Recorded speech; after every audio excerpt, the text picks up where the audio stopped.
right, so let's start off by talking about the range here. All right, so the range of the data is the difference, right? We're going to subtract the largest value minus the smallest value here. So what we're going to look at is the average monthly temperatures in degrees Fahrenheit for San Francisco, right? So here we have January all the way through December, and we're looking at the average monthly temperature. All right, so when we're talking about the range is really nice because again, all we do is take the highest temperature in this case, and then we're going to subtract the lowest temperature.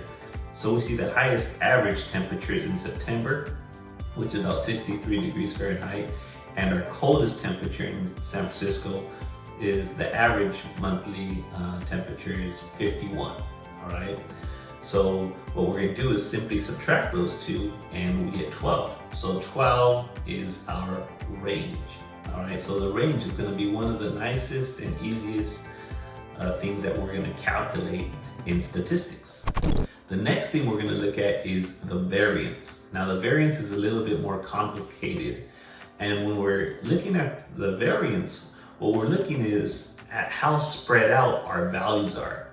So when we looked at the difference in temperatures of San Francisco for those various months, we saw that the amount of spread was pretty small, right? There wasn't a big variety of temperatures that we saw versus say somewhere like Chicago, right? Because it's freezing there during the winter and it's extremely hot there during the summer. So there, our average temperatures, if we look month to month, that's gonna be a huge variation, right? So the variance of those months would be large compared to a small variance in the temperatures of San Francisco because again, there wasn't that much spread outness.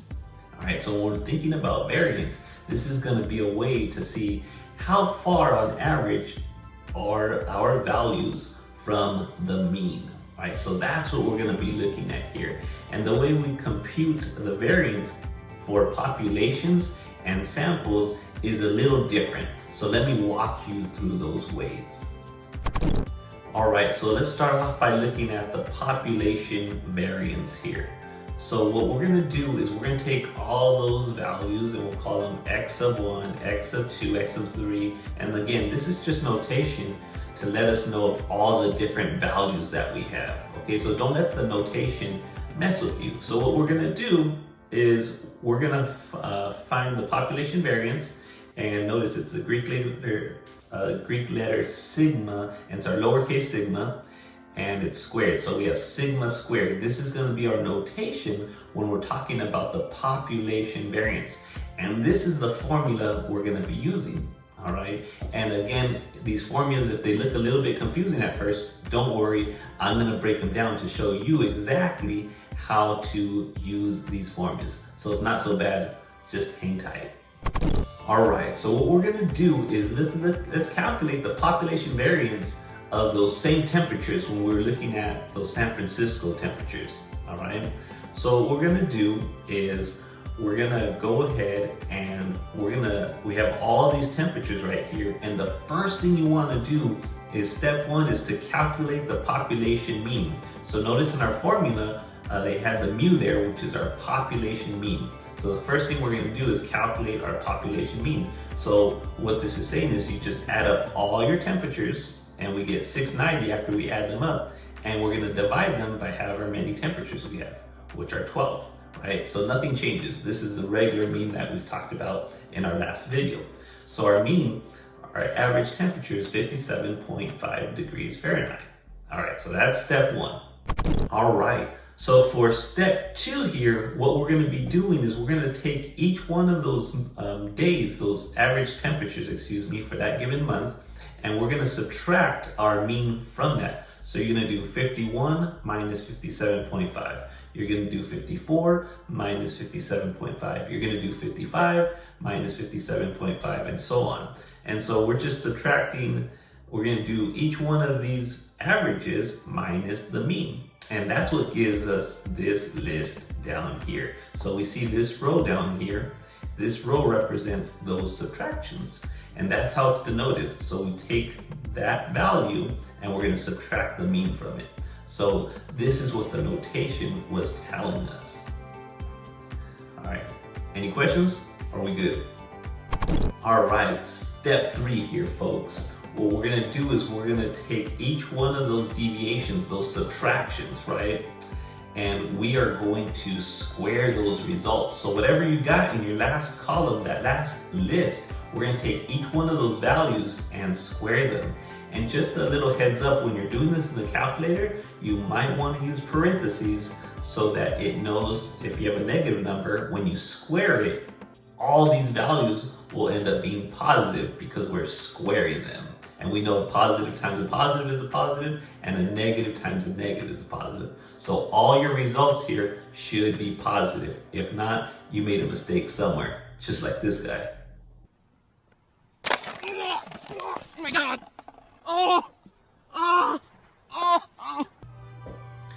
All right, so all we did is take negative 6.5, we square it, multiply it by itself, and we get 42.25.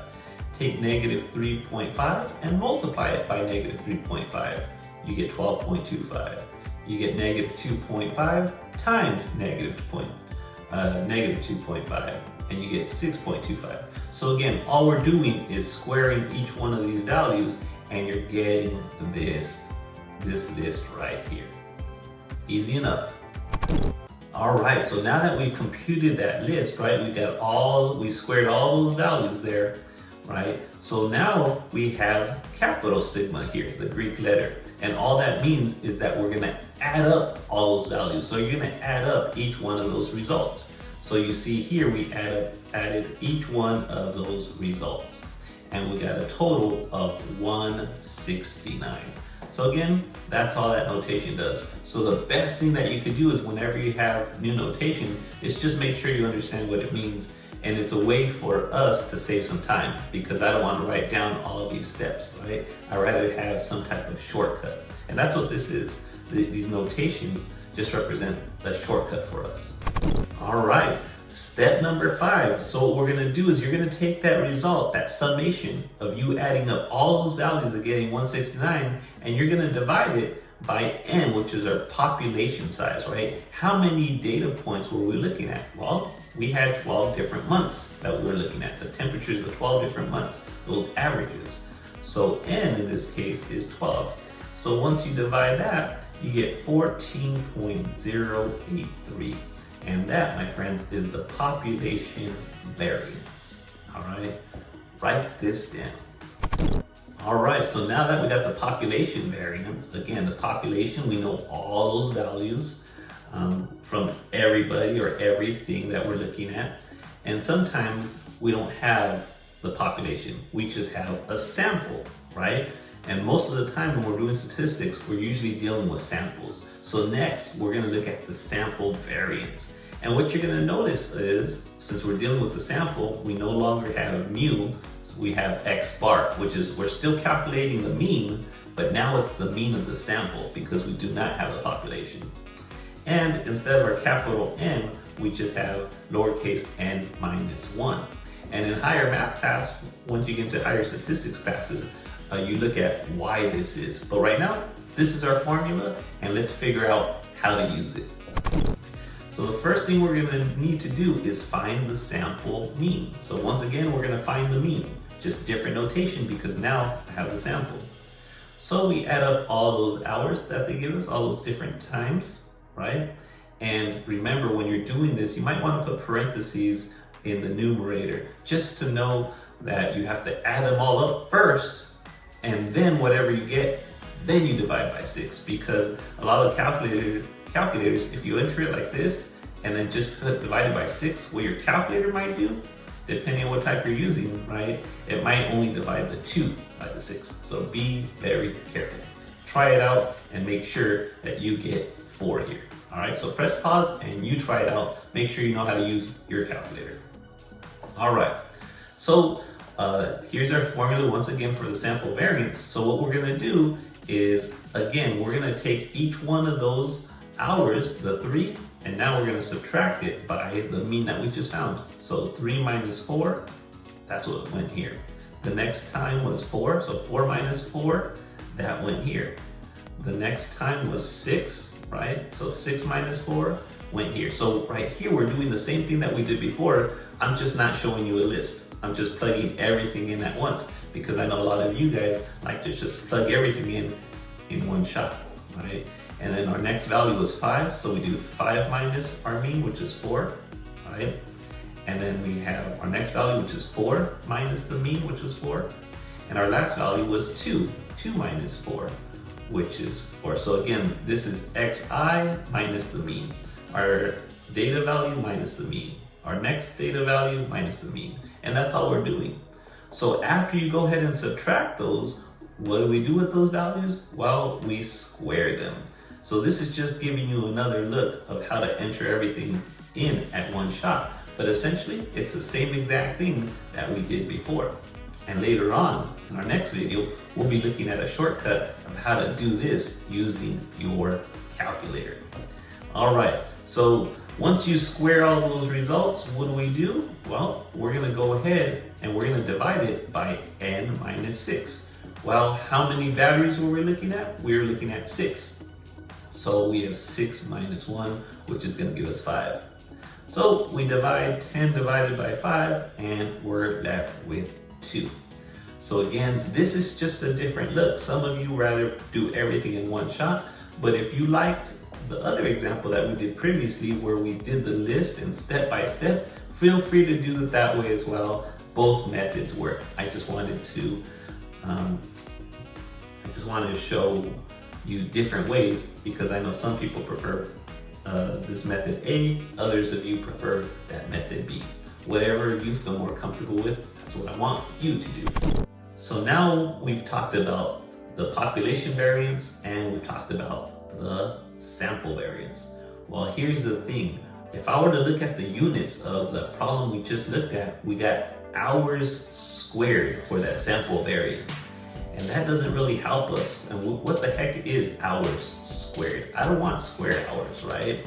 I just want hours. So what we need to do is we need to talk about something called the standard deviation. And simply what the standard deviation is going to do is allow us to represent those distances from the mean using the same units that we're in. So instead of talking about squared hours or squared degrees of Fahrenheit, right? We just wanted to relate this using the same units. So what we're gonna do is we're gonna look at how to find the standard deviation, which is quite simple, right? So the standard deviation is denoted, if you're talking about the sample standard deviation, we just use the letter S. If you're talking about the population standard deviation, you're just using sigma, lowercase sigma, all right? And so all we're gonna do with these variances that we just found is take the square root of each variance. It's that easy. So once you find the variance, just take the square root of that answer, and now you have the standard deviation, which is more practical when we want to find out how spread out our data values are. All right, so let's go ahead and take a look at this. So for this example, let's pretend the population variance, right, that we found is 14.083. And remember, that's degrees Fahrenheit squared.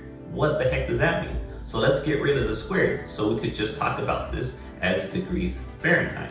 So what we're gonna do is you take that variance and we're gonna take the square root of it. So that's what we did here.